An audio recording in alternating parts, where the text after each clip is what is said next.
Donc, à la question, qu'est-ce le corps, l'âme et l'esprit pour vous et comment ils interagissent entre eux? Donc, évidemment, si on parle de corps, on parle de forme, on parle de mémoire, on parle de programmation, on parle de l'aspect yin du réel. Donc, pour moi, là, on parle tout de la même chose. Alors, l'âme, ce sont tous ces aspects-là de la forme.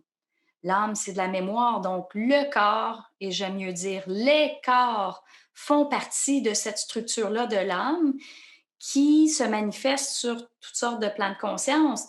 Donc, l'âme, qu'est-ce que c'est? Bien évidemment, l'âme étant un véhicule, bien, on pourrait dire que l'ego humain, son âme inclut quoi? Elle inclut son corps physique, donc les cellules aussi. Sur le plan vital, ben, on pourrait dire le corps vital. Il y en a qui le connaissent sous le nom du, on a de la visite, sous le nom du corps éthérique inférieur. Ensuite, il y a le corps astral. Il y en a qui l'appellent le corps de désir, le corps émotionnel. On parle tout de la même chose. Le corps mental inférieur. Donc, ça, ce sont les corps inférieurs. Puis, lorsque l'ego grandit en conscience, ben, son âme, on pourrait dire, prend une plus grande conscience. Donc, elle grandit. L'ego grandit en conscience. Donc, il va chercher les corps qui correspondent à sa conscience. Donc, sur le plan surmental, ben, on va aller chercher le double éthérique. Sur le plan supramental, l'âme, le corps, qu'est-ce que c'est? C'est ce qu'on peut appeler le corps supramental ou le couple cosmique. Et ensuite, le retour à la source où est-ce qu'évidemment la forme n'est pas manifestée. Donc, l'âme, ce sont tous nos corps. Il y a certaines personnes qui font l'erreur de dire, ben, c'est juste sur un plan de conscience, mais ça serait une grosse erreur. Dans le domaine supramental, on a tendance à dire que l'âme, ben, c'est juste astral. Mais quelle grosse erreur, parce que l'âme, c'est de la mémoire. On a aussi des mémoires solaires sur le plan supramental. Donc, c'est de vraiment être capable d'élargir notre conscience, parce que la conscience humaine vibre naturellement sur le plan astral. Mais un jour, il faut être capable d'élargir notre définition puis de dire, mais c'est pas juste sur le plan astral qu'on vibre, on vibre aussi sur d'autres plans.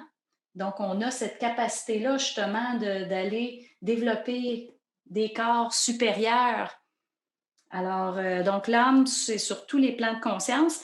L'esprit, bien, l'esprit, ça fait partie de la conscience. Donc, pour moi, c'est vraiment un aspect. C'est sûr qu'il y en a dans leur façon d'utiliser le terme esprit pourrait englober l'esprit universel. Ils disent, ben, mon esprit, c'est mon moi supérieur. Donc là, on pourrait dire, ah, mais l'esprit, esprit universel, pour eux, ça peut englober le même concept. Donc, c'est important de voir la définition de chacun. Moi, je fais vraiment une différence entre l'esprit du plan surmental, l'esprit universel du plan supramental. Si on dirait, ben, moi, je prends juste le mot esprit, quelqu'un pourrait dire ça, mais ça va aussi. Sur le plan morontiel, on pourrait dire, ben, on est esprit, mais cet esprit-là, oui, peut ensuite prendre différents noms en fonction de quel plan qu'on parle. Donc, la conscience prend différents noms en fonction de sur quel plan de quel plan qu'on parle. Donc, la conscience sur le plan supramental, esprit universel. La conscience sur le plan surmental, on appelle ça l'esprit.